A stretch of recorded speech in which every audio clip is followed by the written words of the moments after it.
जय जगन्नाथ पिलाମାନେ ତୁମମାନଙ୍କୁ ମୋ ୟୁଟ୍ୟୁବ୍ ଚ୍ୟାନେଲ୍ ଲିପୁ କ୍ଲାସେସ୍‌କୁ ସ୍ୱାଗତ। ତ ଆଜିର ଭିଡ଼ିଓରେ ପିଲାମାନେ ଆମେ ଦେଖିବା କି +3 ଫାର୍ଷ୍ଟ ସେମିଷ୍ଟାର ଏମ୍‌ଡିସି ଭାବରେ ତ ଯାଇକି ରହିଛି ଆମର history of science technology and medicine in India. ତ ତାର ଆଜି ଆମେ ସେକେଣ୍ଡ କ୍ଲାସ୍‌ଟି କରିବା ୟୁନିଟ୍ 1ର। ତ ପୂର୍ବରୁ ଆମେ ଦେଖିଥିଲେ ପିଲାମାନେ କ'ଣ ନା ଆମେ ବିଜ୍ଞାନ ବିଷୟରେ କିଛି ଜାଣିଥିଲେ ବାସ୍ ହ୍ୱାଟ୍ ଇଜ୍ ସାଇନ୍ସ ଆଉ ଟାଇପ୍ସ ଅଫ୍ ସାଇନ୍ସ ମାନେ ବିଜ୍ଞାନ କ'ଣ ବିଜ୍ଞାନ ବିଭିନ୍ନ ପ୍ରକାର ଦିଗ ବିଷୟରେ ଆମେ ଆଲୋଚନା କରିଥିଲେ। ତ ଆଜି ଆମେ ଦେଖିବା ଟ୍ରାଡ଼ିସନ୍ ଅଫ୍ ଜ୍ଞାନ ବା ଜ୍ଞାନର ପରମ୍ପରା କ'ଣ। ତାହେଲେ ଆଉ ଡେରି ନକରି ଚାଲ ପିଲାମାନେ କ୍ଲାସ୍‌ଟାକୁ ଷ୍ଟାର୍ଟ କରିବା ଏବଂ ଦେଖିବା। ପ୍ରାକ୍ ଆଧୁନିକ ଭାରତରେ ଜ୍ଞାନର ପରମ୍ପରା ହଜାର ହଜାର ବର୍ଷ ଧରି ବ୍ୟାପିଛି, ଯାହା ଏହାର ଧାର୍ମିକ, ଦାର୍ଶନିକ ଏବଂ ସାଂସ୍କୃତିକ ପରିବେଶରେ ଗଭୀର ଭାବରେ ମୂଳଦୁଆ ପକାଇଛି। ଯଦି ଆମେ ଦେଖିବା ପିଲାମାନେ ଆଧୁନିକ କାଳରେ ବା ଆଧୁନିକ ଭାରତରେ ଜ୍ଞାନର ପରମ୍ପରାଟା କ'ଣ ବହୁତ ବର୍ଷ ଧରି ସେ ବ୍ୟାପି ରହିଛି ବା ଆଗରୁ ବ୍ୟାପି ଅଛି ଏବଂ ଯାହାକି ଧାର୍ମିକ, ଦାର୍ଶନିକ ଏବଂ କ'ଣ ସାଂସ୍କୃତିକ ପରିବେଶରେ ସେ ଗଭୀର ଭାବରେ ତା'ର ଗୋଟେ ମୂଳଦୁଆ ପକାଇଛି। ତ ପ୍ରାକ୍ ଆଧୁନିକ ଭାରତ ଦର୍ଶନ, ଅଧିଭୌତିକ ବିଜ୍ଞାନ, ଆଧ୍ୟାତ୍ମିକତା, ବିଜ୍ଞାନ, କଳା ଏବଂ ଶିକ୍ଷା ଭଳି ବିଭିନ୍ନ କ୍ଷେତ୍ରରେ ଏହାର ବିଶାଳ ଭୌତିକ ଅନୁସନ୍ଧାନ ପାଇଁ ପରିଚିତ। ତ ଭାରତରେ ଜ୍ଞାନର ଧାରଣା କେବଳ ଭୌତିକ ଉନ୍ନତିର ଏକ ମାଧ୍ୟମ ଭାବରେ ଦେଖାଯାଉନଥିଲା, ବରଂ ଆଧ୍ୟାତ୍ମିକ ମୁକ୍ତି ମାନେ ବୁଝିପାରୁଛୁ ତ ଆତ୍ମ ଉପଲବ୍ଧି ଏବଂ ବ୍ରହ୍ମାଣ୍ଡର ଚରମ ସତ୍ୟ ସେ ବୁଝି ମାନେ ବ୍ରହ୍ମାଣ୍ଡଟା କ'ଣ ତାକୁ ବୁଝିବା ପାଇଁ ତ ଗୋଟେ ଆଧ୍ୟାତ୍ମିକ ମୁକ୍ତି ମାନେ ସ୍ପିରିଚୁଆଲି ଯାହାକୁ ଆମେ କହୁଛୁ ବା ଯେଉଁ ଆଧ୍ୟାତ୍ମିକ ମୁକ୍ତି ପାଇବା ବା ମୋକ୍ଷ ପ୍ରାପ୍ତି ହେବା ତ ତାକୁ ବୁଝିବାର ଗୋଟେ ପଥ ଥିଲା ହେଲା। ଜ୍ଞାନର ଏହି ପରମ୍ପରାକୁ ବୈଦିକ ଯୁଗରୁ ଆରମ୍ଭ କରି ଶାସ୍ତ୍ରୀୟ ଦର୍ଶନ, ବୌଦ୍ଧ ଏବଂ ଜୈନ ଶିକ୍ଷା, ବୈଜ୍ଞାନିକ ଅଗ୍ରଗତି ପର୍ଯ୍ୟନ୍ତ ବିଭିନ୍ନ ପର୍ଯ୍ୟାୟ ମାଧ୍ୟମରେ ଖୋଜାଯାଇପାରେ। ଯେଉଁ ଜ୍ଞାନର ଯେଉଁ ପରମ୍ପରାଟା ଏମିତି ରହିଲା, ପୂର୍ବରୁ ତ ଆମର କ'ଣ ଶାସ୍ତ୍ରୀୟ ଦର୍ଶନରେ ଜ୍ଞାନଟା ସେମିତି ଥିଲା, ତାପରେ ବୌଦ୍ଧ ଶିକ୍ଷା, ଜୈନ ଶିକ୍ଷା ଧୀରେ ଧୀରେ ଆସିଲା, ତାପରେ ବୈଜ୍ଞାନିକ ଅଗ୍ରଗତି ଯେତେବେଳେ ଧୀରେ ଧୀରେ ଆସିଲା ତ ସେଇ ପର୍ଯ୍ୟନ୍ତ କ'ଣ ଆମେ ତାକୁ ମାନେ କ'ଣ ଜ୍ଞାନର ଏହି ପରମ୍ପରାଟାକୁ ଆମେ ଖୋଜିପାରିବା। ଏହି ସମୀକ୍ଷାରେ ଆମେ ଏହି ପର୍ଯ୍ୟାୟଗୁଡ଼ିକୁ ଅନୁସନ୍ଧାନ କରିବା। ପ୍ରାକ୍ ଆଧୁନିକ ଭାରତରେ ଜ୍ଞାନକୁ କିପରି ଗ୍ରହଣ କରାଯାଉଥିଲା ଏବଂ ସଞ୍ଚାରିତ କରାଯାଉଥିଲା ତା ଉପରେ ଧ୍ୟାନ ଦେବା। ତାହେଲେ ଦେଖିବା ସେହି ସମୟରେ କେମିତି ଜ୍ଞାନକୁ ଗ୍ରହଣ କରାଯାଉଥିଲା ସେହି ପ୍ରାକ୍ ଆଧୁନିକ ସମୟରେ ବା ତାକୁ କିପରି ସଞ୍ଚାରିତ କରାଯାଉଥିଲା ସେ ବିଷୟରେ ଧ୍ୟାନ ଦେବା। ତ ଦେଖ ପିଲାମାନେ ବୈଦିକ ଯୁଗ ଯାହାକୁ ଆମେ କହୁଛେ କ'ଣ 1500ରୁ 500 BC ମଧ୍ୟରେ ଯେଉଁ ରହିଛି ତାକୁ ଆମେ ବୈଦିକ ଯୁଗ ବୋଲି କହିଥାଉ। ତ ଦେଖିବା ଭାରତୀୟ ଜ୍ଞାନ ପରମ୍ପରାର ସର୍ବପ୍ରାଚୀନ ରେକର୍ଡ଼ ବୈଦିକ ଯୁଗରୁ ଖୋଜାଯାଇପାରେ। ଯଦି ଆମେ ଦେଖିବା ତ ବୈଦିକ ଯୁଗରୁ ହିଁ ଆମେ ଭାରତୀୟ ଜ୍ଞାନ ପରମ୍ପରାଟା ଦେଖିବା।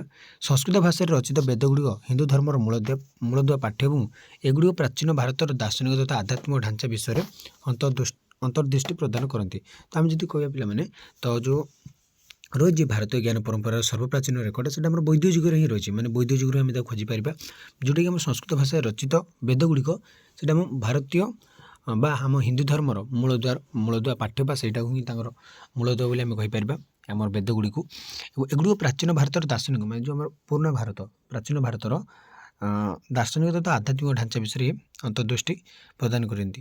ତ ବେଦଗୁଡ଼ିକ କ'ଣ ଆମେ ଜାଣିବା ତ ସମସ୍ତେ ଜାଣିଥିବେ ପିଲାମାନେ କିଛି ପରିମାଣରେ ବେଦ କ'ଣ।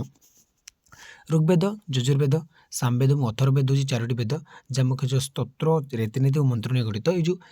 ଏଇ ବେଦଗୁଡ଼ିକ ଆମେ କ'ଣ ପାଇବା ସ୍ତୋତ୍ର ଗୁଡ଼ିକ ପାଇବା, ରୀତିନୀତି ସବୁ ପାଇବା ଏବଂ ମନ୍ତ୍ର ଯେତେ ସବୁ ମନ୍ତ୍ର ରହିଛି ଏଠାରେ ସବୁ ଆମେ ଦେଖିବା ଓ ପାଇବା। ତ ଏଗୁଡ଼ିକ ମଧ୍ୟରେ ବ୍ରହ୍ମାଣ୍ଡ ସୃଷ୍ଟି, ଅସ୍ତିତ୍ୱର ପ୍ରକୃତି ବିଷୟରେ ଗଭୀର ଅଧିଭୌତିକ ତଥା ଦାର୍ଶନିକ ଧାରଣାଗୁଡ଼ିକୁ ଆମେ ସନ୍ନିହିତ କରିପାରିବା। ମାନେ ତ କିପରି ବ୍ରହ୍ମାଣ୍ଡ ସୃଷ୍ଟି ହେଲା, ତା'ର ଅସ୍ତିତ୍ୱ କ'ଣ, ତା'ର ବ୍ରହ୍ମାଣ୍ଡଟା କ'ଣ, ତ এই ବିଷୟରେ ଆମେ ସବୁ ଜାଣିପାରିବା। ତ ତାପରେ ଦେଖିବା ବ୍ରହ୍ମ ଯେଉଁଟାକି ଆମେ କହିବା ସାର୍ବଜନୀନ ଆତ୍ମା ଏବଂ ଆତ୍ମନ ଯେଉଁଟାକି ଆମେ କହିବା ବ୍ୟକ୍ତିଗତ ଆତ୍ମା।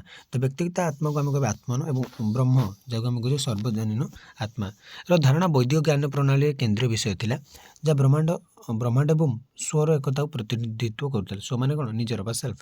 ଜ୍ଞାନକୁ ବ୍ୟକ୍ତିଗତ ଏବଂ ବ୍ରହ୍ମାଣ୍ଡୀୟ ମଧ୍ୟରେ ଥିବା ବ୍ୟବଧାନକୁ ଦୂର କରିବାର ଏକ ମାଧ୍ୟମ ଭାବରେ ଦେଖାଯାଉଥିଲା। ଜ୍ଞାନକୁ କ'ଣ ବ୍ୟକ୍ତିଗତ ଏବଂ ବ୍ରହ୍ମାଣ୍ଡୀୟ ମଧ୍ୟରେ ଯେଉଁ ଗୋଟେ ବ୍ୟବଧାନ ଅଛି ଗୋଟେ କ'ଣ ପର୍ସନାଲି ଏବଂ କ'ଣ କସ୍ମିକ୍ ମାନେ ବ୍ରହ୍ମାଣ୍ଡ ଭିତରେ ଯେଉଁ ବ୍ୟବଧାନଟା ଅଛି ତାକୁ ଦୂର କରିବାର ଗୋଟେ ମାଧ୍ୟମ ଥିଲା କ'ଣ ଜ୍ଞାନ। ବେଦଗୁଡ଼ିକ ହିନ୍ଦୁ ଧର୍ମର ସର୍ବପୁରାତନ ପବିତ୍ର ଗ୍ରନ୍ଥ ଯାହା ପ୍ରାଚୀନ ସଂସ୍କୃତରେ ରଚନା କରାଯାଇଛି। ତ ସମସ୍ତେ ଜାଣିଛ ମାନେ ହିନ୍ଦୁ ଧର୍ମର ସବୁଠାରୁ କ'ଣ ପ୍ରାଚୀନ ବା ପୁରାତନ ଗ୍ରନ୍ଥ ହେଉଛି କ'ଣ ବେଦ। ହିନ୍ଦୁ ଧାର୍ମିକ ଏବଂ ଦାର୍ଶନିକ ପରମ୍ପରାରେ ସେଗୁଡ଼ିକ ଚରମ ପ୍ରାଧିକରଣ ଭାବରେ ସମ୍ମାନ କରାଯାଏ ଏବଂ ବିଶ୍ୱାସ କରାଯାଏ ଯେ ଏଗୁଡ଼ିକ ଦିବ୍ୟ ଅନ୍ତର୍ଦୃଷ୍ଟି ମାଧ୍ୟମରେ ପ୍ରାଚୀନ ଋଷିମାନଙ୍କ ନିକଟରେ ସେ ପ୍ରକାଶିତ ହେଉଥିଲେ ଏଇ ଯେଉଁ ବେଦଗୁଡ଼ିକ। ତ ବେଦଗୁଡ଼ିକ 4ଟି ମୁଖ୍ୟ ଭାଗ ପାଠ୍ୟରେ ବିଭକ୍ତ। 4ଟି ବେଦ ଦେଖିବା କ'ଣ କ'ଣ। ପ୍ରଥମେ ଆସିଲା ଋଗ୍ବେଦ, ସମସ୍ତେ ଜାଣିଛ ସବୁଠାରୁ ପୁରୁଣା ବେଦ। ଏହା ହେଉଛି ସର୍ବପୁରାତନ ଏବଂ ସବୁଠାରୁ ଗୁରୁତ୍ୱପୂର୍ଣ୍ଣ ବେଦ ହେଉଛି ଋଗ୍ବେଦ। ଏଥିରେ ବିଭିନ୍ନ ଦେବତା ଓ ପ୍ରାକୃତିକ ଶକ୍ତିକୁ ଉତ୍ସର୍ଗୀକୃତ ସ୍ତୋତ୍ର ଗୁଡ଼ିକ ରହିଛି ବା ସୂକ୍ତ ଗୁଡ଼ିକ ରହିଛି। ଋଗ୍ବେଦର ପ୍ରାଥମିକ ଉଦ୍ଦେଶ୍ୟ ହେଉଛି ରୀତିନୀତି ସମ୍ବନ୍ଧୀୟ, ଯେଉଁଥିରେ ଦେବତାମାନଙ୍କଠାରୁ ଆଶୀର୍ବାଦ ଏବଂ ଅନୁକମ୍ପା ପାଇବା ପାଇଁ ପ୍ରାର୍ଥନା ଏବଂ ପ୍ରଶଂସା ଅନ୍ତର୍ଭୁକ୍ତ। ତ ଆମର ଋଗ୍ବେଦ ରହିଛି ପିଲାମାନେ କ'ଣ ବିଭିନ୍ନ ଦେବତା ଓ ପ୍ରାକୃତିକ ଶକ୍ତିକୁ ଉତ୍ସର୍ଗ କରିବା ପାଇଁ ସ୍ତୋତ୍ର ଗୁଡ଼ିକ ରହିଛି। ଯଜୁର୍ବେଦ କ'ଣ ନା ଏହି ବେଦଟି ଯଜ୍ଞର ପ୍ରଦର୍ଶନ ସହିତ ଜଡ଼ିତ ରୀତିନୀତି। ତ ଯଜ୍ଞ ପାଇଁ ଯାହା ସବୁ ରୀତିନୀତି ରହିଛି ଏଗୁଡ଼ିକ ଏଠାରେ ସବୁ ବର୍ଣ୍ଣନା କରାଯାଇଛି ହେଲା। ତ ସମୟ ପାଇଁ ମନ୍ତ୍ର ବା ପବିତ୍ର ଜପ ଗୁଡ଼ିକ ମଧ୍ୟ ଏଠାରେ ବର୍ଣ୍ଣନା କରାଯାଇଛି। ତାର ଆସିଲା ସାମବେଦ। ମନ୍ତ୍ରଗାନର ବେଦ ଭାବରେ ଜଣାଶୁଣା। ସାମବେଦ ମୁଖ୍ୟତଃ ବୈଦିକ ରୀତିନୀତିର ସାଙ୍ଗୀତିକ ଦିଗ। ଏ ସଙ୍ଗୀତକୁ ଗଲା ରୀତିନୀତି ବା ଯେଉଁ ଯଜ୍ଞର ରୀତିନୀତି ବା ମନ୍ତ୍ର, ତା ସହିତ ଇଏ ଆସିଲା କ'ଣ ନା ଆମର ସ୍ତୋତ୍ର ଗୁଡ଼ିକ ରହିଛି। ତାର ଆସିଲା ଅଥର୍ବବେଦ। ଏହି ବେଦରେ ବିଭିନ୍ନ ପ୍ରକାର ସ୍ତୋତ୍ର, ମନ୍ତ୍ର ଏବଂ ତନ୍ତ୍ର ଅନ୍ତର୍ଭୁକ୍ତ, ଯାହା ସ୍ୱାସ୍ଥ୍ୟ, ସମୃଦ୍ଧି ଏବଂ ଅମଙ୍ଗଳରୁ ରକ୍ଷା ଭଳି ଦୈନନ୍ଦିନ ଚିନ୍ତାଧାରାକୁ ସେ ସମ୍ବୋଧିତ କରେ। ଇଏ କହିବା ଆମେ କ'ଣ ଗୁଣି ଗାଳିକୁ ଇଏ ବିଶ୍ୱାସ କରେ ହେଲା। ତ ଏଇସବୁ କ'ଣ ନା ଯେତେ ସବୁ ମନ୍ତ୍ର ତନ୍ତ୍ର ରହିଛି ଏଗୁଡ଼ିକୁ ସେ ରଖିଥାଏ, ଯାହା ସ୍ୱାସ୍ଥ୍ୟ ସମୃଦ୍ଧି, କେମିତି ସ୍ୱାସ୍ଥ୍ୟରେ ଉନ୍ନତି ଆସିବ, ସମୃଦ୍ଧି ଆସିବ ଘରେ, ତ ଏଇଭଳି ଭାବରେ ବା ଅମଙ୍ଗଳରୁ କେମିତି ମଙ୍ଗଳ, ତ ଏଇଭଳି ସବୁ ଜିନିଷ ଗୁଡ଼ିକ ବା ତାନ୍ତ୍ରିକ ବିଦ୍ୟା ଉପରେ ଏଇଟା ଟିକେ ରହିଛି, ଯେଉଁ ତନ୍ତ୍ର ଯାହାକୁ କହିଥାନ୍ତି କି ଏହା ଅନ୍ୟ ବେଦ ଗୁଡ଼ିକ ତୁଳନାରେ ଅଧିକ ବ୍ୟବହାରିକ ଏବଂ ପାର୍ଥିବ ଆଭିମୁଖ୍ୟକୁ ପ୍ରତିଫଳିତ କରେ। ତ ଏହା ଘରୋଇ ଏବଂ ବ୍ୟକ୍ତିଗତ ସମସ୍ୟା ଗୁଡ଼ିକର ସମାଧାନ କରେ। ତ ଘରେ କିଛି ସମସ୍ୟା ଦେଖାଥିଲା ବା ନିଜର ବ୍ୟକ୍ତିଗତ କିଛି ସମସ୍ୟା ହେଲା ତାକୁ ସମାଧାନ କରିବା ସାହାଯ୍ୟ କରିକି ଅଥର୍ବବେଦ। ତ ଆମେ 4ଟି ବେଦ ବିଷୟରେ ଜାଣିଲେ ପିଲାମାନେ। ଏବେ ଦେଖିବେ ବେଦ ପୁନର୍ବାର 4ଟି, ଗୋଟେ ବେଦ ମଧ୍ୟ 4 ଭାଗରେ ବିଭକ୍ତ। ପ୍ରଥମେ ଆସିଲା ସଂହିତା। ଏଗୁଡ଼ିକ ହେଉଛି ସ୍ତୋତ୍ର ଏବଂ ମନ୍ତ୍ରର ସଂଗ୍ରହ। ପ୍ରତ୍ୟେକ ବେଦର ସଂହିତା ଏହାର ମୂଳ ପାଠ୍ୟ ଗଠନ କରେ। ତ ସଂହିତା ମାନେ କ'ଣ ହେଉଛି ସ୍ତୋତ୍ର ଏବଂ ମନ୍ତ୍ର ସେ ଗୋଟେ ସମନ୍ୱୟ ଯାହାକୁ ଆମେ କହିଥାଉ। ତାର ଆସିଲା ବ୍ରାହ୍ମଣ। ଏହି ପାଠ୍ୟଗୁଡ଼ିକ ସଂହିତାରେ ବର୍ଣ୍ଣିତ ରୀତିନୀତି ପାଇଁ ବ୍ୟାଖ୍ୟା ଏବଂ ନିର୍ଦ୍ଦେଶାବଳୀ ପ୍ରଦାନ କରନ୍ତି। ମାନେ ଯେଉଁ ସଂହିତାରେ ଯାହା ଯାହା ରହିଲା ତ ତାକୁ ତାର ରୀତିନୀତି ପାଇଁ ବ୍ୟାଖ୍ୟା ଏବଂ ନିର୍ଦ୍ଦେଶାବଳୀ ପ୍ରଦାନ କରିଥାଏ କିଏ ନା ବ୍ରାହ୍ମଣ। ସେମାନେ ରୀତିନୀତି ପାଳନ, ବ୍ୟବହାରିକ ଦିଗ ଏବଂ ଅନ୍ତର୍ନିହିତ ପ୍ରତୀକବାଦ ଉପରେ ବିସ୍ତୃତ ଭାବରେ ଆଲୋକପାତ କରନ୍ତି। ସେଟା ଗଲା ବ୍ରାହ୍ମଣ। ତାର ଆସିଲା ଆରଣ୍ୟକ। ରୀତିନୀତି ସମ୍ବନ୍ଧୀୟ ବ୍ରାହ୍ମଣ ଏବଂ ଦାର୍ଶନିକ ଉପନିଷଦ ମଧ୍ୟରେ ଏକ ସେତୁ ଭାବରେ କାର୍ଯ୍ୟ କରି ଆରଣ୍ୟ ଗୁଡ଼ିକ ବନବାସୀ ତପସ୍ୱୀଙ୍କ ଆଚରଣ ଏବଂ ଧ୍ୟାନ ସମ୍ବନ୍ଧୀୟ ରୀତି। ତ ବନବାସୀ ବା ବଣରେ ଯିଏ ରୁହନ୍ତି ବା ଯେଉଁ ଯୋଗ ପ୍ରାର୍ଥନା କରନ୍ତି ସେମାନଙ୍କ ଆଚରଣ ବା ତପସ୍ୱୀମାନଙ୍କ ଆଚରଣ ଏବଂ ତାଙ୍କ ଧ୍ୟାନ ସମ୍ବନ୍ଧୀୟ ଯେତେ ସବୁ ରୀତି ରହିଲେ ତା ଉପରେ ଧ୍ୟାନ ଦିଅନ୍ତି କି ଆରଣ୍ୟକ। ତାର ଆସିଲା ଉପନିଷଦ। ଉପନିଷଦ ହେଉଛି ଦାର୍ଶନିକ ଏବଂ ରହସ୍ୟବାଦୀ ପାଠ୍ୟ, ଯାହା ବାସ୍ତବତା, ସ୍ୱ ଏବଂ ଚରମ ବାସ୍ତବତା ର ପ୍ରକୃତିକୁ ଅନୁସନ୍ଧାନ କରେ ବା ବ୍ରହ୍ମର ପ୍ରକୃତିକୁ ସେ ଅନୁସନ୍ଧାନ କରେ ଉପନିଷଦ। ସେଗୁଡ଼ିକ ବୈଦିକ ଚିନ୍ତାଧାରାର ଚରମ ପରିଣତିକୁ ପ୍ରତିନିଧିତ୍ୱ କରନ୍ତି ଏବଂ କର୍ମ, ଧର୍ମ ଏବଂ ମୋକ୍ଷ ଭଳି ଧାରଣାଗୁଡ଼ିକୁ ସେମାନେ ପରିଚିତ କରାଇଥାନ୍ତି। ତ ଏଗୁଡ଼ିକ ଗଲା ଆମର କ'ଣ ନା 4ଟି ମାନେ ବେଦର 4ଟି ଭାଗ। ତାର ଆସିଲା ଉପନିଷଦ କ'ଣ ଦେଖିବା ପିଲାମାନେ ହେଲା। ତ ବୈଦିକ ଗ୍ରନ୍ଥର ପରବର୍ତ୍ତୀ ଭାଗ ଉପନିଷଦ ବୈଦିକ ଚିନ୍ତାଧାରାର ଚରମ ପରିଣତିକୁ ପ୍ରତିନିଧିତ୍ୱ କରେ ଏବଂ ଦାର୍ଶନିକ ପ୍ରଶ୍ନଗୁଡ଼ିକୁ ଗଭୀର ଭାବରେ ସେ ଅନୁସନ୍ଧାନ କରେ। ତ ବୈଦିକ ଗ୍ରନ୍ଥର ପରବର୍ତ୍ତୀ ଭାଗଟା ହେଉଛି କ'ଣ ଉପନିଷଦ। ତ ଉପନିଷଦ କ'ଣ ଥାଏ ନା ପିଲାମାନେ ଯେଉଁ ବୈଦିକ ଚିନ୍ତାଧାରାର ଚରମ ପରିଣତିକୁ ସେ ପ୍ରତିନିଧିତ୍ୱ କରେ ଏବଂ ଦାର୍ଶନିକ ପ୍ରଶ୍ନଗୁଡ଼ିକୁ ସେ ଅନୁସନ୍ଧାନ କରେ। ଏ ପାଠ୍ୟଗୁଡ଼ିକ ପ୍ରାୟତଃ ବେଦାନ୍ତ ଭାବରେ ସୂଚିତ କରେ, ତାକୁ ବେଦାନ୍ତ ବୋଲି ମଧ୍ୟ କୁହାଯାଏ, ଯାହାର ଅର୍ଥ ହେଉଛି ବେଦର ଶେଷ କିମ୍ବା ବୈଦିକ ଜ୍ଞାନର ସାର। ଏଇଟା ହେଉଛି ବେଦର ଶେଷ ଭାଗ, ଯାହାକୁ ଆମେ କୁହାଯାଏ ବେଦାନ୍ତ ବା ବୈଦିକ ଜ୍ଞାନର ସାର କଥାଟା ଅଛି ଆମର ଉପନିଷଦରେ। ଉପନିଷଦକୁ ଜ୍ଞାନର ଅନୁସରଣ ମାଧ୍ୟମରେ ବାସ୍ତବତା, ସ୍ୱ ଏବଂ ଚରମ ମୁକ୍ତି ବା ମୋକ୍ଷର ପ୍ରକୃତିକୁ ଅନୁସନ୍ଧାନ କରିଥାନ୍ତି ବା ଅନୁସନ୍ଧାନ କରନ୍ତି। ତ ଯେମିତି ଆମର ଭାଗ କରାଯାଇଛି ବେଦକୁ, ତ ଏଇଭଳି ଭାବରେ ଉପନିଷଦକୁ ମଧ୍ୟ ଭାଗ କରାଯାଇଛି। ପ୍ରଥମେ ଆସିଲା ଅଦ୍ୱୈତ ବେଦାନ୍ତ। ଦେଖ ଉପନିଷଦରୁ ଉତ୍ପନ୍ନ ହୋଇଥିବା ଗୁରୁତ୍ୱପୂର୍ଣ୍ଣ ଦାର୍ଶନିକ ପରମ୍ପରା ହେଉଛି ଅଦ୍ୱୈତ ବେଦାନ୍ତ, ଯାହା ଅଦ୍ୱୈତବାଦୀ ଦୃଷ୍ଟିକୋଣ ଶିଖାଇ ଦିଏ ଯେ ବ୍ୟକ୍ତିଗତ ଆତ୍ମା ଏବଂ ସାର୍ବଜନୀନ ବାସ୍ତବତା ଗୋଟିଏ ଏବଂ ସମାନ। ତ ଆମର ଯେଉଁ ବ୍ୟକ୍ତିଗତ ଆତ୍ମା ରହିଛି ବା ଆତ୍ମାନ ରହିଛି ଏବଂ ଆତ୍ମାନ ଏବଂ ବ୍ରହ୍ମ ହେଉଛି କ'ଣ ଗୋଟିଏ ଏବଂ ସମାନ, ସେ ଅଦ୍ୱୈତ ବେଦାନ୍ତ ଆମକୁ କହିଥାଏ। ତାପରେ ଆସିଲା ଜ୍ଞାନ ଯୋଗ। ଉପନିଷଦ ଜ୍ଞାନ ଯୋଗ ଅର୍ଥାତ୍ ଜ୍ଞାନର ପଥର ଧାରଣାକୁ ପରିଚିତ କରାଇଥାଏ, ଯାହା ହିନ୍ଦୁ ଧର୍ମରେ ଅନ୍ୟଗତ ମୁଖ୍ୟ ଆଧ୍ୟାତ୍ମିକ ପଥ ହୋଇଥାଏ।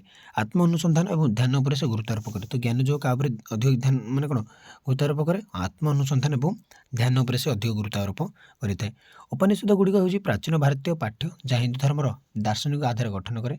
ସେଗୁଡ଼ିକ ବୈଦିକ ଚିନ୍ତାଧାରାର ଚରମ ପରିଣତି ଭାବରେ ବିବେଚନା କରାଯାଏ ଏବଂ ଗଭୀର ଆଧ୍ୟାତ୍ମିକ ଧାରଣାଗୁଡ଼ିକୁ ଅନୁସନ୍ଧାନ କରନ୍ତି। ଏଠାରେ ସେମାନଙ୍କର ମୂଳ ଶିକ୍ଷା ଗୁଡ଼ିକର ଏକ ସଂକ୍ଷିପ୍ତ ସମୀକ୍ଷା ଦିଆଗଲା।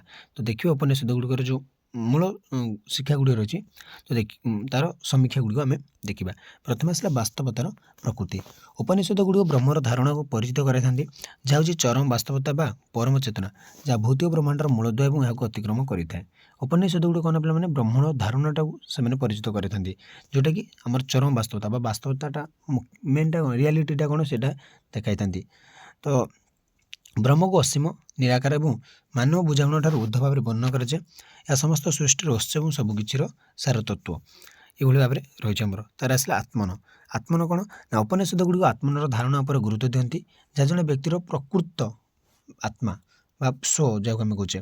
ଆତ୍ମନ ବ୍ରହ୍ମ ସହିତ ସମାନ। ତ ଆତ୍ମ ବ୍ରହ୍ମ ସହିତ ବା ଯାହାକୁ ଆମେ କହିବା ସାର୍ବଜନୀନ ହେଲା, ଯାହାର ଅର୍ଥ ହେଉଛି ନିଜର ପ୍ରକୃତ ସ୍ୱକୁ ଉପଲବ୍ଧି କରିବା ହିଁ ଚରମ ବାସ୍ତବତା ଉପଲବ୍ଧି କରିବା ସହିତ ସମାନ।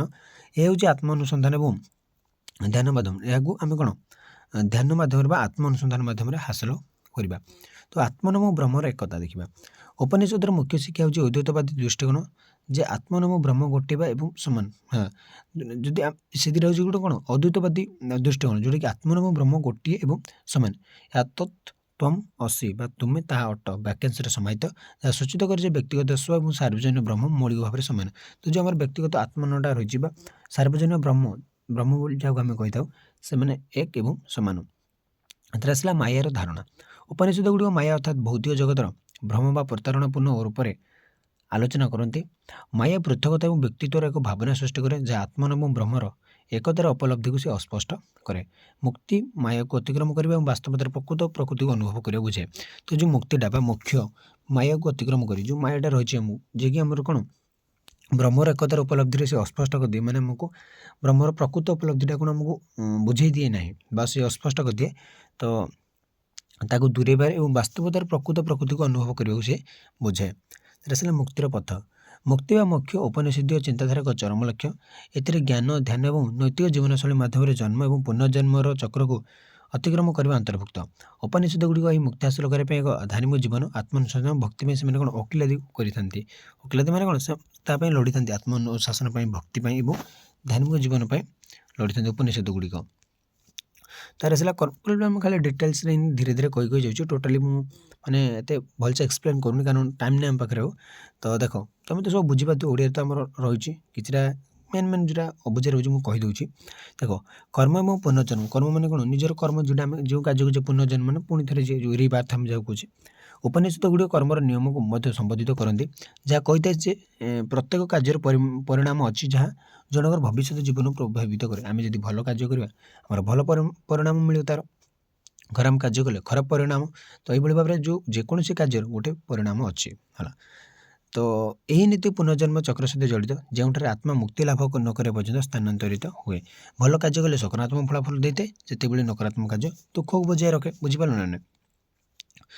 ତ ତାର ଆସିଲା ଦିବ୍ୟତାର ପ୍ରକୃତି। ଦିବ୍ୟତାକୁ ପ୍ରାୟତଃ ଅମୃତ ଶବ୍ଦରେ ବର୍ଣ୍ଣନା କରାଯାଏ।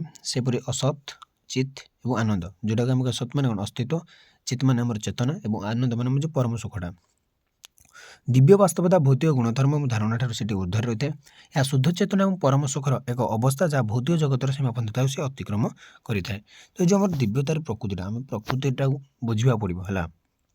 ଯେମିତି ଅସ୍ତିତ୍ୱ, ଚେତନା ଏବଂ କ'ଣ ପରମ ସୁଖ, ଏଇ ତିନିଟା ହେଉଛି କ'ଣ ମେନ୍। ଦିବ୍ୟ ବାସ୍ତବତାଟା କ'ଣ ପିଲାମାନେ ଭୌତିକ ଗୁଣଧର୍ମ ଏବଂ ଧାରଣା ଠାରୁ ସେଠି ଅଧିକ ରହିଥାଏ, ମାନେ ଉପରେ ସେ ରହିଥାଏ। ଏହା ଶୁଦ୍ଧ ଚେତନା ଏବଂ ପରମ ସୁଖର ଗୋଟେ ଅବସ୍ଥା।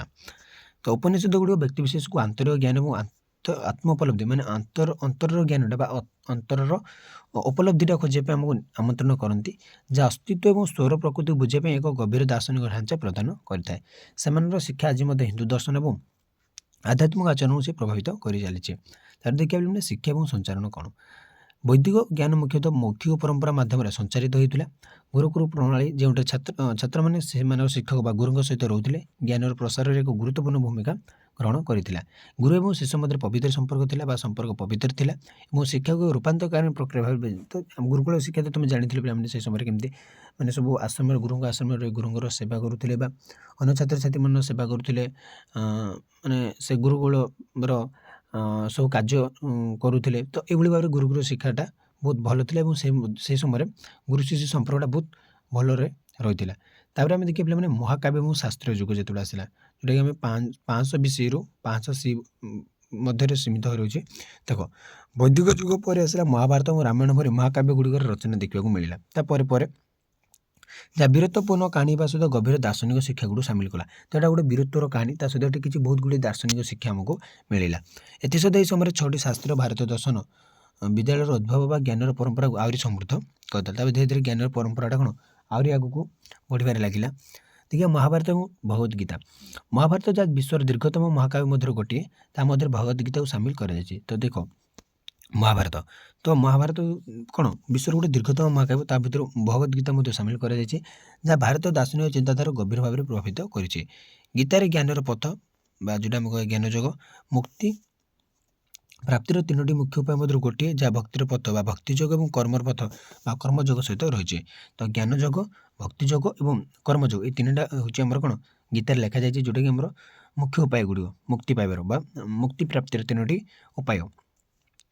ତ ହିନ୍ଦୁ ଦର୍ଶନରେ ଏକ ଗୁରୁତ୍ୱପୂର୍ଣ୍ଣ ଶାସ୍ତ୍ର ଭଗବତ ଗୀତା ଏବଂ ଏହାର ମହାକାବ୍ୟ ଢାଞ୍ଚା ମହାଭାରତ କର୍ତ୍ତବ୍ୟ, ଧାର୍ମିକତା ଏବଂ ଅସ୍ତିତ୍ୱର ପ୍ରକୃତି ବିଷୟରେ ସେଠାରେ ଗଭୀର ଭାବରେ କ'ଣ ଅନ୍ତର୍ଦୃଷ୍ଟି ପ୍ରଦାନ କରାଯାଇଛି।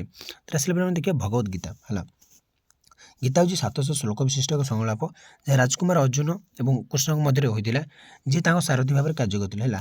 ଯିଏକି ତାଙ୍କ ସାରଥୀ ଭାବରେ କାର୍ଯ୍ୟ କରିଥିଲେ, ତୁମେ ଜାଣିଥିବ ମହାଭାରତ ବିଷୟରେ ବା ଭଗବତ ଗୀତା କିଛି କିଏ ପଢ଼ୁଥିବ ମଧ୍ୟ ପିଲାମାନେ ତୁମେ। ଏ ସଂଳାପ କୁରୁକ୍ଷେତ୍ର ଯୁଦ୍ଧ କ୍ଷେତ୍ରରେ ଏକ ମହାଯୁଦ୍ଧ ଆରମ୍ଭ ହେବା ଠିକ୍ ପୂର୍ବରୁ ଘଟିଥିଲା। ଏଇଟା ଏ ଯେଉଁ ସଂଳାପଟା ବା ତାଙ୍କ ଭିତରେ ଯେଉଁ କଥାବାର୍ତ୍ତାଟା, ଏଇଟା କୁରୁକ୍ଷେତ୍ରରେ ଯେଉଁ ମାନେ କ'ଣ ମହାଭାରତ ଯୁଦ୍ଧ ପୂର୍ବରୁ ଏଇଟା ହୋଇଥିଲା। ଅର୍ଜୁନ ଯୁଦ୍ଧ କରିବା ଦ୍ୱନ୍ଦ୍ୱରେ ଥିଲେ, କାରଣ ଏଥିରେ ନିଜର ସମ୍ପର୍କୀୟ, ଶିକ୍ଷକ ଏବଂ ବନ୍ଧୁମାନଙ୍କୁ ହତ୍ୟା କରିବାକୁ ପଡ଼ୁଥିଲା ହେଲା। ସେ ନିଜର ଭାଇମାନଙ୍କୁ ବା ନିଜର ସମ୍ପର୍କୀୟମାନଙ୍କୁ ବା ନିଜର ବନ୍ଧୁମାନଙ୍କୁ ହତ୍ୟା କରିବାକୁ ପଡ଼ୁଥିବାରୁ ସେଠି ଦ୍ୱନ୍ଦ୍ୱରେ ଥିଲେ ଯୁଦ୍ଧଟା କରିବା ନାହିଁ। କୃଷ୍ଣ ଅର୍ଜୁନଙ୍କୁ ଆଧ୍ୟାତ୍ମିକ ଜ୍ଞାନ ଏବଂ ମାର୍ଗ ପ୍ରଦର୍ଶନ କରି ତାଙ୍କର ନୈତିକ ଏବଂ ଦାର୍ଶନିକ ଦ୍ୱନ୍ଦ୍ୱଗୁଡ଼ିକୁ ସମାଧାନ କରିଥିଲେ। ବୁଝିପାରିଲ ନା ପିଲାମାନେ ହେଲା। ତ ଏଇ ଯେଉଁ ଗୁରୁତ୍ୱପୂର୍ଣ୍ଣ ଶିକ୍ଷା ଗୁଡ଼ିକ ଅଛି, ଏଇ ଯେଉଁ ମାନେ ଆମର କ'ଣ ଭଗବତ ଗୀତାରେ କ'ଣ ଆମେ ଦେଖିବା ଏ ଗୁରୁତ୍ୱପୂର୍ଣ୍ଣ ଶିକ୍ଷା ଗୁଡ଼ିକ। ଧର୍ମ, କୃଷ୍ଣ ଫଳାଫଳ ପ୍ରତି ଆସକ୍ତି ନ ରଖି ନିଜର କର୍ତ୍ତବ୍ୟ ସମ୍ପାଦନ କରିବାର ଗୁରୁତ୍ୱ ଉପରେ ଗୁରୁତ୍ୱ ଆରୋପ କରନ୍ତି। ତ ତୁମେ କେବେ ମଧ୍ୟ ଫଳ ଆଶା ରଖ ନାହିଁ, ତୁମେ ନିଜର କର୍ତ୍ତବ୍ୟ କରିଚାଲ, ସେଇଟା ହିଁ ତୁମ ନିଜର ଧର୍ମ। ଏହା କର୍ମଯୋଗର ନୀତିରେ ସମାହିତ। ସେ ଅର୍ଜୁନକୁ ତାଙ୍କର ଇନ୍ଦ୍ରିୟ ବା ତାଙ୍କର କ୍ଷତ୍ରିୟ ବା ଯୋଦ୍ଧା କର୍ତ୍ତବ୍ୟ ଅନୁଯାୟୀ କାର୍ଯ୍ୟ କରିବାକୁ, କିନ୍ତୁ ସ୍ୱାର୍ଥପର ଇଚ୍ଛା ବିନା ପରାମର୍ଶ ଦିଅନ୍ତି। ତୁମେ ଯେଉଁ କ୍ଷତ୍ରିୟ ବା ତୁମେ ଗୋଟେ ଯୋଦ୍ଧା, ତୁମେ ଯୁଦ୍ଧ କର, ତୁମେ ଆଉ କିଛି ଫଳକୁ ଆଶା କର ନାହିଁ। ତାର ଆସିଲା ଭକ୍ତି ବା ଯେଉଁଟା ଆମେ କହିବା ଭକ୍ତି ଭାବ, ଏଇଟା ହେଲା କର୍ମଯୋଗ, ତାର ଆସିଲା ଭକ୍ତି ଯୋଗ। କୃଷ୍ଣ ପ୍ରକାଶ କରନ୍ତି ଯେ ଭଗବାନ ପ୍ରତି ଭକ୍ତି ବା ଭକ୍ତି ଯୋଗ ବା ଆଧ୍ୟାତ୍ମିକ ମୁକ୍ତିର ଏକ ପଥ। ଭକ୍ତି ଯୋଗଟା ବା ଆମେ ଯଦି ଭଗବାନ ପ୍ରତି ଭକ୍ତିଭାବ ରଖିବା, ତାହେଲେ ସେଗୁଡ଼ା ମଧ୍ୟ ଆତ୍ମାର ସେଗୁଡ଼ା ମଧ୍ୟ ପଥ। ଦିବ୍ୟ ଇଚ୍ଛା ପ୍ରତି ଭକ୍ତି ଏବଂ ଆତ୍ମସମର୍ପଣ ପୁନର୍ଜନ୍ମ ଏବଂ ଦୁଃଖର ଚକ୍ରରୁ ମୁକ୍ତି ଦେବ ହେଲା। ତ ସେଇଟା କ'ଣ ଆତ୍ମସମର୍ପଣଟା କ'ଣ ପୁନର୍ଜନ୍ମ ଏବଂ ଦୁଃଖର ଚକ୍ରରୁ ସେଇଟା ଆମକୁ ମୁକ୍ତି ଦେବ। ଜ୍ଞାନ ତାପରେ ଆସିଲା ବା ଜ୍ଞାନ ଯୋଗ ଯାଉଛି। ଗୀତା ଜ୍ଞାନ ଯୋଗ ବା ଜ୍ଞାନର ପଥ ବିଷୟରେ ଆଲୋଚନା କରେ, ଯେଉଁଥିରେ ବାସ୍ତବତା ଏବଂ ସ୍ୱର ପ୍ରକୃତିକୁ ବୁଝିବାଟା ଅନ୍ତର୍ଭୁକ୍ତ। ଏହା ଶିକ୍ଷା ଦିଏ ଯେ ସ୍ୱ ବା ଆତ୍ମ ଅନାଦି ଏବଂ ଭୌତିକ ଅସ୍ତିତ୍ୱରେ ସେ ଗୋଟେ ଉର୍ଦ୍ଧ୍ୱରେ ରହିଛି। ତ ଏଭଳି ଭାବରେ ଆମକୁ ଏ ତିନୋଟି ଶିକ୍ଷା ମିଳିଥାଏ ଭଗବତ ଗୀତାରୁ। ତ ତାପରେ ଆସିଲା ଭଗବାନଙ୍କ ପ୍ରକୃତି। କୃଷ୍ଣ ତାଙ୍କର ଦିବ୍ୟ ପ୍ରକୃତିକୁ ପ୍ରକାଶ କରନ୍ତି, ବ୍ୟାଖ୍ୟା କରନ୍ତି ଯେ ସେ ଚରମ ବାସ୍ତବତା ବା ସମସ୍ତ ପ୍ରାଣୀଙ୍କ ଉତ୍ସ ଏବଂ ବ୍ରହ୍ମାଣ୍ଡର ସେ ପାଳନ କଥା ବୋଲି ସେ କହିଥାନ୍ତି। ତାପରେ ଆସିଲା ପିଲାମାନେ ମହାଭାରତ। ଋଷି ବ୍ୟାସଙ୍କ ଦ୍ୱାରା ରଚିତ ଏହି ମହାକାବ୍ୟ ହେଉଛି ଏକ ବିଶାଳ ବର୍ଣ୍ଣନା, ଯାହା କୁରୁକ୍ଷେତ୍ର ଯୁଦ୍ଧର କାହାଣୀ ଏବଂ କୌରବ ଓ ପାଣ୍ଡବଙ୍କ ପରିବାର ଭାଗ୍ୟକୁ ସେ ସାମିଲ କରିଥାଏ। ମହାଭାରତରେ ଦାର୍ଶନିକ ପ୍ରବଚନ, ଐତିହାସିକ ବିବରଣୀ ଏବଂ ନୈତିକ କାରଣ ଗୁଡ଼ିକ ଅନ୍ତର୍ଭୁକ୍ତ ହୋଇଛି, ଯାହା କେନ୍ଦ୍ରୀୟ ଅଂଶ ହେଉଛି ଭଗବତ ଗୀତା, ଯେଉଁଟାକି ତାର ମେନ୍ ଅଂଶଟା କେଉଁଟା ନା ଭଗବତ ଗୀତା। ତ ଗୁରୁତ୍ୱପୂର୍ଣ୍ଣ ଦିଗ ଗୁଡ଼ିକ ଯେଉଁ ରହିଛି ଆମର ମହାଭାରତର ସେଇଟା ଆମେ ଦେଖିବା। ଧର୍ମ, ମହାଭାରତ ଏହାର ଚରିତ୍ରମାନଙ୍କର ପସନ୍ଦ ଏବଂ ସଂଘର୍ଷ ମାଧ୍ୟମରେ ଧର୍ମ ଏବଂ ଧାର୍ମିକ କର୍ତ୍ତବ୍ୟର ଜଟିଳତା ଅନୁସନ୍ଧାନ କରେ। ଏଠାରେ ଉଲ୍ଲେଖ କରେ ଯେ କିପରି କର୍ତ୍ତବ୍ୟ ପ୍ରାୟତଃ ବ୍ୟକ୍ତିଗତ ଇଚ୍ଛା ଏବଂ ନୈତିକ ବିଚାର ସହିତ ବିବାଦ ସୃଷ୍ଟି କରେ। ତ ଏଇଟା କ'ଣ ଉଲ୍ଲେଖ ଅଛି ଯେ କର୍ତ୍ତବ୍ୟଟା ପ୍ରାୟତଃ କ'ଣ ବ୍ୟକ୍ତିଗତ ଇଚ୍ଛା ଏବଂ କ'ଣ ନୈତିକ ବିଚାର ସହିତ ସେ ବିବାଦ ସୃଷ୍ଟି କରେ ବୋଲି ଏଠାରେ ଉଲ୍ଲେଖ କରାଯାଇଛି। ଜୀବନର ପ୍ରକୃତି ଦେଖିବା, ଏହା ଜୀବନର ଅସ୍ଥାୟୀ ପ୍ରକୃତି ଏବଂ ପରିବର୍ତ୍ତନ ତଥା ଦୁଃଖର ଅନିବାର୍ଯ୍ୟତାକୁ ଗଭୀର ଭାବରେ ଅନୁସନ୍ଧାନ କରେ। କାହାଣୀ ମାଧ୍ୟମରେ ମହାକାବ୍ୟ ମାନବ ଗୁଣ, ଦୋଷ ଏବଂ କାର୍ଯ୍ୟର ପରିଣାମ ଗୁଡ଼ିକୁ ପରୀକ୍ଷା କରିଥାଏ। ଜୀବନର ପ୍ରକୃତିଟା ପିଲାମାନେ ହେଲା। ତାପରେ ଆସିଲା ନୈତିକ ଶିକ୍ଷା। ଯୁଧିଷ୍ଠିରଙ୍କ ସାଧୁତା ଏବଂ ଦ୍ରୌପଦୀଙ୍କ ଦୁଃଖ ଭଳି ମହାଭାରତରେ ଥିବା କାହାଣୀ ଗୁଡ଼ିକ ନ୍ୟାୟ, ସାଧୁତା ଏବଂ ମାନବ ଅନୁଭୂତିର ପ୍ରକୃତି ଉପରେ ସେ ନୈତିକ ଏବଂ ଆଚରଣଗତ ଶିକ୍ଷା ପ୍ରଦାନ କରନ୍ତି। ତା ଆସିଲା ମହାଜାଗତିକ ବ୍ୟବସ୍ଥା। ଏହି ମହାଜାଗତିକ ବ୍ୟବସ୍ଥା ଦିବ୍ୟ ହସ୍ତକ୍ଷେପ ଏବଂ ଭାଗ୍ୟ ଓ ସ୍ୱାଧୀନ ଇଚ୍ଛା ମଧ୍ୟରେ ପାରସ୍ପରିକ କ୍ରିୟାର ଏକ ଜଟିଳ ଦୃଶ୍ୟକୁ ଚିତ୍ରଣ କରେ। ଏହା ସୂଚିତ କରେ ଯେ ଯଦିଓ ଦିବ୍ୟ ଶକ୍ତି ଗୁଡ଼ିକ ଘଟଣା ଗୁଡ଼ିକୁ ପ୍ରଭାବିତ କରନ୍ତି, ତଥାପି ବ୍ୟକ୍ତିଗତ ପସନ୍ଦ ଏବଂ କାର୍ଯ୍ୟଗୁଡ଼ିକୁ ଏକ ଗୁରୁତ୍ୱପୂର୍ଣ୍ଣ ଭୂମିକା ଗ୍ରହଣ କରନ୍ତି। ଏଗୁଡ଼ିକ ହେଉଛି ଗୋଟେ କ'ଣ ମହାଭାରତର ଦିଗ ଗୁଡ଼ିକ। ତାହେଲେ ଆସିଲା ଶାସ୍ତ୍ରୀୟ ଭାରତ ଦର୍ଶନ ଦେଖିବା। ଭାରତ ଦର୍ଶନରେ 6ଟି ଶାସ୍ତ୍ରୀୟ ବିଦ୍ୟାଳୟ, ଯାହା ଷଡ଼ ଦର୍ଶନ ଭାବରେ ମଧ୍ୟ ଜଣାଶୁଣା, ଅଧିଭୌତିକ ବିଜ୍ଞାନ, ଜ୍ଞାନ ତତ୍ତ୍ୱ ଏବଂ ନୈତିକତାର ଜଟିଳ ପ୍ରଣାଳୀକୁ ବିକଶିତ କରିଥିଲେ। ତ ଯେଉଁ ଆମର ଶାସ୍ତ୍ରୀୟ ଜ୍ଞାନ ଗୁଡ଼ିକ ଦେଖିବା ପ୍ରଥମେ ପ୍ରଥମେ ଆସିଲା ପିଲାମାନେ କ'ଣ ନ୍ୟାୟ। ନ୍ୟାୟ ହେଉଛି ତର୍କ ଏବଂ ଜ୍ଞାନ ତତ୍ତ୍ୱର ବିଦ୍ୟାଳୟ, ଯାହା ବୈଧ ଜ୍ଞାନ ହାସଲ କରିବା ପାଇଁ ଯୁକ୍ତିର ପ୍ରକ୍ରିୟା ଉପରେ ଗୁରୁତ୍ୱ ଆରୋପ କରେ। ନ୍ୟାୟ କ'ଣ ନା ସୂତ୍ରଗୁଡ଼ିକୁ ଭାରତୀୟ ଦର୍ଶନରେ तर्कर विकास में मूलदुआ पकाइला तर्कर विकास में है न्यायटा तो न्याय दर्शन में ज्ञान एक मुख्य धारणा ज्ञानटा कौन मुख्य धारणा भाव में नि न्याय हूँ पे भारतीय दर्शन शास्त्रीय 6टी शास्त्रीय विद्यालय मध्य गोटे तर्क और ज्ञान तत्व पर गुरुत्व दिए न्याय अनुजाई ज्ञान को एक वैध स्वीकृति भाव में परिभाषित कराए जहाँ एक वस्तु बा धारणा सठिक बुझाणा अटे और प्रकृति सहित सी सामान होता है से कौन कले देखो पे न्याय जो आम षड़ दर्शन भाव में जो न्यायटा गोटे बहुत बड़ माने कौन गोटे बहुत आगुआ माने कौन बुझीपार तो पे न्याय गोटे बहुत बड़ रूप भाव नि षड़ दर्शन गोटे मुख्य दर्शन भाव गोटे नि न्याय कौन ना सूत्र गुड़ी को भारतीय दर्शन में तर्कर विकास में से गोटे मूलदुआ पकाई न्याय दर्शन में ज्ञान गोटे मुख्य धारणा रही तो न्याय दर्शन वैध ज्ञान हासिल करने 4टी माध्यम को सी चिन्हट करे कौन ना प्रत्यक्ष तो प्रत्यक्ष सांसारिक अनुभूति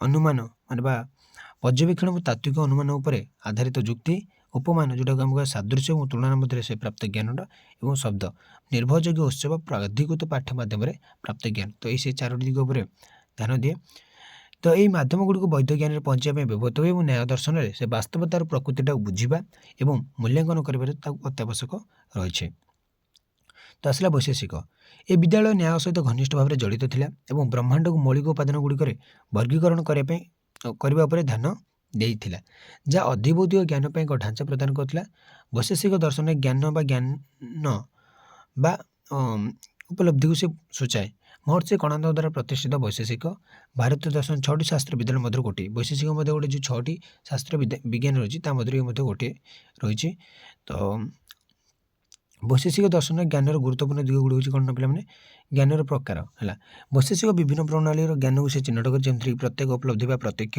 अनुमान मौखिक साक्ष्य सब अंतर्भुक्त रही है वैशेषिक दर्शन जो ज्ञान गुरुत्वपूर्ण दिग गुड़ तरह वास्तवतार प्रकृति वैशेषिक मत दिए जे वास्तवता यहाँ हूँ गोटे वैशेषिक हूँ गोटे पार्ट 6टी शास्त्र विद्यालय मध्य गोटे पार्ट तो तार पार्ट गुड़ भितर गुरुत्वपूर्ण दिग गुड़ आम आलोचना करुचे तो वैशेषिक मत दिए जे वास्तवतार मौलिक प्रकृति को बुझाई ज्ञान अत्यावश्यक जहाँ द्रव्य गुण कर्म सामान्य विशेष और समय भाई विभिन्न श्रेणी पदार्थ नहीं से गठित होती ज्ञान तत्व देखा वैशेषिक विद्यालय वैध बुझाणा हासिल करने और मिथ्या विशेष को एड़ाई ज्ञान निर्भरयोग्य माध्यम गुरुत्व गुरुत्वारोप करे मूलतः वैशेषिक दर्शन में ज्ञान अस्तित्वर प्रकृति और प्रकृत ज्ञान हासिल करने पथ को बुझाई अविच्छेद अटे वैशेषिक कौन पे दर्शन में ज्ञान अस्तित्वर प्रकृतिटा कौन ताक बुझाई चेष्टा करे वैशेषिक गला न्याय गला सांख्य एक द्वैतवादी दर्शन था जहाँ पुरुष और जोटा आम चेतना और प्रकृति मध्य पार्थक्य सृष्टि करता उभयों मध्य पार्थक्यर ज्ञान और मुक्ति एक पथ भाव में देखा जाता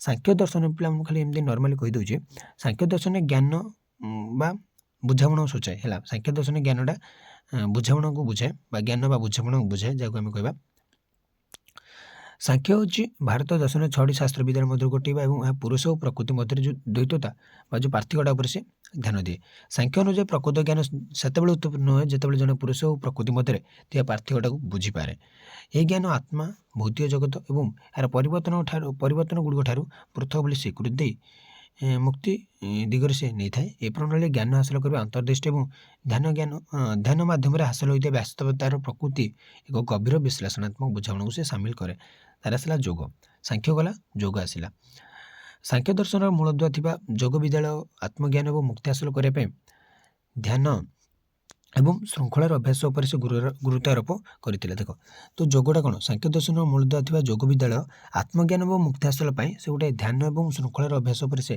गुरुत्वारोप करता योग दर्शन ज्ञान बा बुद्धि को सूचाए है योग दर्शन में ज्ञान मान से हूँ बुद्धि विशेषकर स्व और वास्तवतार प्रकृतिर ज्ञान ये पारंपरिक योगर त्रिपथर अन्यतम मुख्य उपादान और भक्ति और कर्म सहित रही तो योग दर्शन ज्ञान गुरुत्वपूर्ण दिग गुड़ कौन देखा आत्मज्ञान अहंकार और भौतिक शरीर बाहर निजर प्रकृति को प्रकृत प्रकृति को बुझा आध्यात्मिक अंतर्दृष्टि अस्तित्व और ब्रह्मांडर प्रकृति विषय अंतर्दृष्टि आम लाभ करें यहाँ हूँ गोटे योग दर्शन ज्ञान गुरुत्वपूर्ण दिग गुड़िक वेदांत प्रभाव वेदांतर परिप्रेक्षी ज्ञान हूँ वास्तवतार अद्वैत प्रकृतिर उपलब्धि जहाँ प्रायतः अद्वैत वेदांतर शिक्षा सहित जड़ित ज्ञान प्रायतः अध्ययन चिंतन और ध्यान माध्यम अनुसरण कराए तो देख ज्ञानटा आम कौट पाइबा अध्ययन कले चिंतन कले ध्यान माध्यम ही आम अनुसरण कर जार लक्ष्य हूँ आलोकित होगा और मुक्ति हासिल करवा तरह पे मीमांसा ମୀମାଂସା ବୈଦିକ ପାଠ୍ୟ ଏବଂ ରୀତିନୀତି ବ୍ୟାଖ୍ୟା ଉପରେ ଧ୍ୟାନ ଦେଇଥିଲା।